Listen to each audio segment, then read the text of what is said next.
Vi vil lige fortælle jer om, hvad Pythagoras er. Først skal vi have en trekant, fordi det er det, du bruger Pythagoras til at regne ud med. Og det vi skal gøre, det er, at vi skal regne linjen C ud.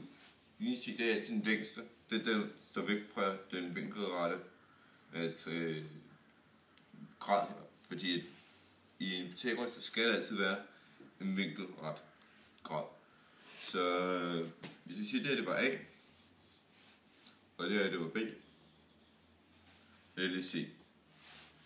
Det er de kan også godt bytte, men nu siger vi det sådan her. Og lad os sige, at det her det er 2. Og vi skal huske, at formlen det er A. Det var meget. Det var A i anden plus B i anden lig C i anden. Det er vores formel på Pythagoras. Så det vi gør, det er, at vi siger, at A det er lig 2, og vores B det er lig 4. Hvis vi husker det er anden.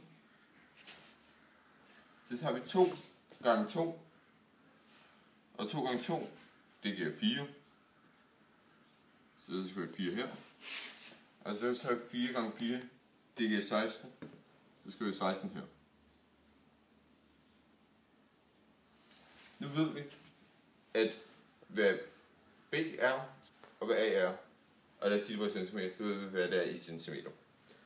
Hvis vi tager de her to og lægger sammen, så vil vi så finde ud af, at det giver 20, og det må så være svaret på C. Så A n plus B n lige C n. Det vil sige 4 plus 16 lige 20. Så vi skriver, at C her er lige 20. Hvis vi så skal have vores 20 til at gå over i anden, så skal vi tage kvadratroden 20. Kvadratroden 20, det tager du ved, at du skal finde tallet,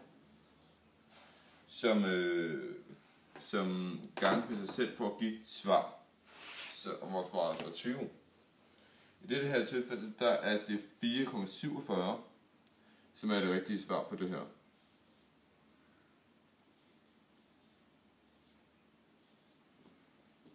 Og det er jo så meget simpelt, hvad man finder ud af, hvad Pythagoras er.